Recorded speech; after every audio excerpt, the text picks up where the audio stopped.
सुप्रभात। मैं प्रणव नगाइच कक्षा द्वादशी का छात्र आज आपके समक्ष उपस्थित हूँ हमारे संविधान की कुछ महत्वपूर्ण बातों को आपसे शेयर करने के लिए। क्या आप लोग जानते हैं हमारी संविधान की शक्ति का आधार क्या है? हमारी संविधान की शक्ति के काफ़ी सारे आधार हैं, परंतु मैं यहाँ कुछ 3 मुख्य आधारों पर ही चर्चा करने वाला हूँ, जिसमें सर्वप्रथम है हमारा मोड ऑफ प्रोमल्गेशन। इससे आप क्या समझते हैं? मोड ऑफ प्रोमल्गेशन का अर्थ है कि हमारा संविधान जिस प्रकार अस्तित्व में आया वो हमारे संविधान की शक्ति का एक बहुत बड़ा आधार है। हम जानते हैं कि हमारे संविधान बनाने के पीछे हमारे संविधान निर्माताओं की कड़ी मेहनत है, और इसी मेहनत का नतीजा है कि हम आज एक सफल संविधान अपने सामने देख पा रहे हैं। जैसे कि हमारे महान संविधान निर्माताओं में पंडित जवाहरलाल नेहरू, राजेंद्र प्रसाद, सरदार वल्लभ भाई पटेल, डॉक्टर भीमराव अंबेडकर आदि शामिल रहे हैं। ये वो व्यक्ति रहे हैं जिन पर जनता का देश में अटल विश्वास रहा है, और ये इस विश्वास का ही नतीजा है कि जब ये संविधान लागू किया गया तो देश में किसी तरह के रेफरेंडम या जनमत की आवश्यकता नहीं पड़ी।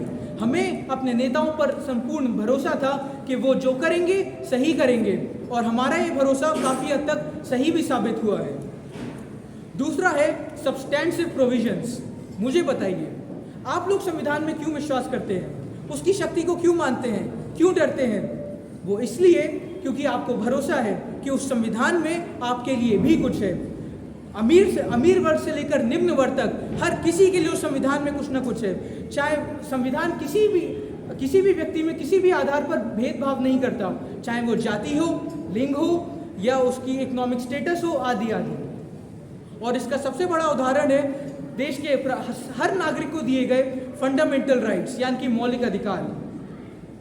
तीसरा मैं बात करना चाहूँगा बैलेंस इंस्टीट्यूशनल डिज़ाइन, यानी कि हमारे संविधान में शक्ति को विभाजित किया गया है, और इस तरह विभाजित किया गया है कि कभी भी कोई भी ऑर्गेनाइजेशन किसी दूसरे इंस्टीट्यूशन पर हावी ना हो सके। इसका जो बेस्ट एग्जाम्पल हमें देखने को मिलता है वो मिलता है division of power between legislative, executive and judiciary.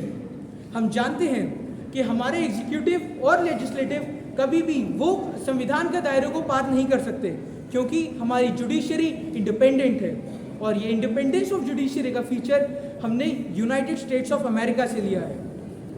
बहुत सारे लोग कहते हैं कि हमारा संविधान एक उधार लिया हुआ संविधान है, it is a borrowed constitution. पर मैं उन सबको कहना चाहूँगा कि एक उधार लिया संविधान भारत के संविधान निर्माताओं का एक पॉलिटिकल विजडम का बहुत बड़ा प्रतीक है। वे घमंडी नहीं थे कि अपना खुद का बनाएंगे, जो चीज़ जिसकी अच्छी लगी वो ली, क्योंकि उन्होंने देश की भलाई के बारे में सोचा, अपना नाम करने के बारे में नहीं।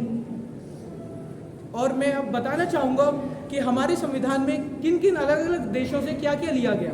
सर्वप्रथम जैसे हम जानते हैं वेलफेयर स्टेट बनाने के लिए DPSP directive principles of state policy बहुत आवश्यक है, जो कि आयरलैंड से लिए गए। Independence of judiciary, judicial review और फंडामेंटल राइट्स हमने यूनाइटेड स्टेट्स ऑफ अमेरिका से लिए। Parliamentary system of government, rule of law हमने ब्रिटेन से लिया। अमेंडमेंट प्रोविजंस हमने ऑस्ट्रेलिया से लिए, और क्वाजी फेडरल स्ट्रक्चर हमने कनाडा से लिया। और भी बहुत सारे देशों से हमने काफ़ी सारी चीज़ें ली हैं, जैसे फ्रांस से लिबर्टी, इक्वालिटी, फ्रेटर्निटी ली। इमरजेंसी प्रोविजंस हमने जर्मनी से लिए, आदि आदि।